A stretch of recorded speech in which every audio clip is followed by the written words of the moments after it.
Geez, not a bad view. Finally, we kept that cloud coverage around all day. Boy, that weatherman gets under my skin. We still have light mountain snow. It's a very small window. It's going to be late tonight, early tomorrow morning. I'll talk about the impacts. They're minimal. We do maintain breezy conditions pretty much daily, 10 to 20.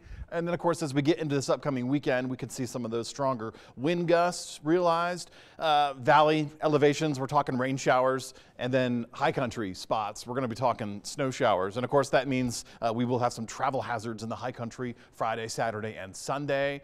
Wet roads down low. Let's jump right in right now. We're talking wind speeds, not a lot locally, less than 10 miles per hour across the forecast area. Top gusts of the day, still for the Montrose and Delta, 25 to 30 mile per hour gust zone.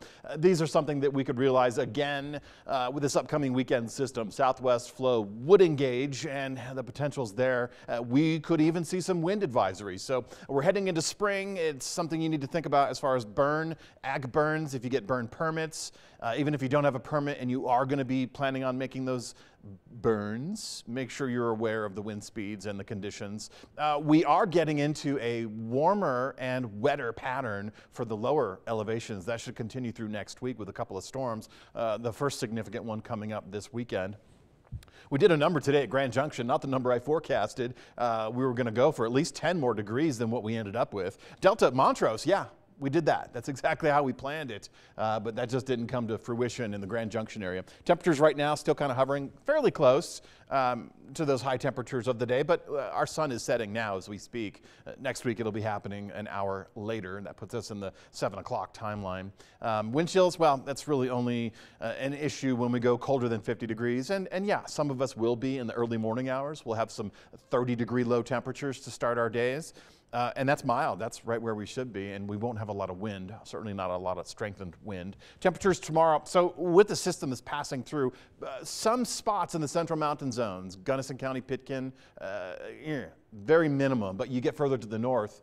Anyways, as this system passes through, it's going to allow some cooler air, and that's what we're going to experience tomorrow. So temperatures very close tomorrow to where they were today, though a little bit more sunshine. Radar sweeping clear right now. There's a couple of little bands of moisture moving through. That's incoming right now. I expect we'll see an area in the Gunnison, backcountry, and probably around Pitkin County, maybe even Lake County as well. These areas in the highest elevations could pick up, this is just the central zones, could pick up a little bit of snow. And as a result, if you're traveling along the I-70 corridor, basically tonight, this evening, you'll have that brief snow opportunity, but overnight into tomorrow morning, you'll probably encounter some icy spots on the mountain passes of I-70. Same holds true for Highway 40, especially in the higher elevations. If that's your route tomorrow morning, expect a little bit of snow on the ground. We're not expecting a lot of snow on the ground, and this is going to fade out rather quickly. Very small window for this weak little system to pass through, always has been the case, is not going to change. And as far as deep snow totals go, minimal opportunities above the half-foot mark. So just a couple inches of dusting here and there, but hey, that's great. We like to add to it. It's certainly not going to trigger a winter weather advisory. We don't expect to see a winter storm warning out of it at all, but different story this weekend, especially in the mountain zones. We could see good snow across all higher elevation sites, 1 to 2 feet in many instances, 1.5 feet. So I think we'll see at least winter weather advisories. Certainly a couple of spots could pick up a winter storm warning.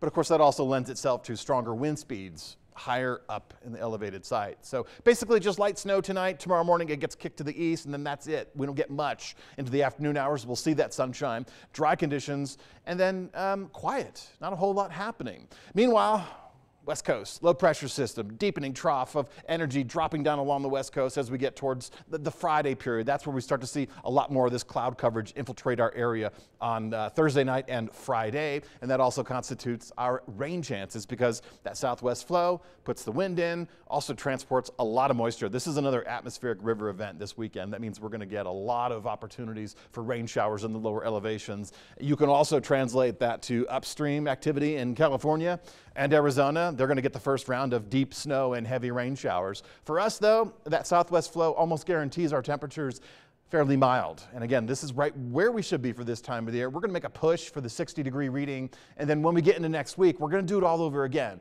Very mild temperature, very mild-mannered storms as far as temperatures go. They're going to be too warm to create anything other than rain. But it looks like we have several opportunities to get rain in the bucket.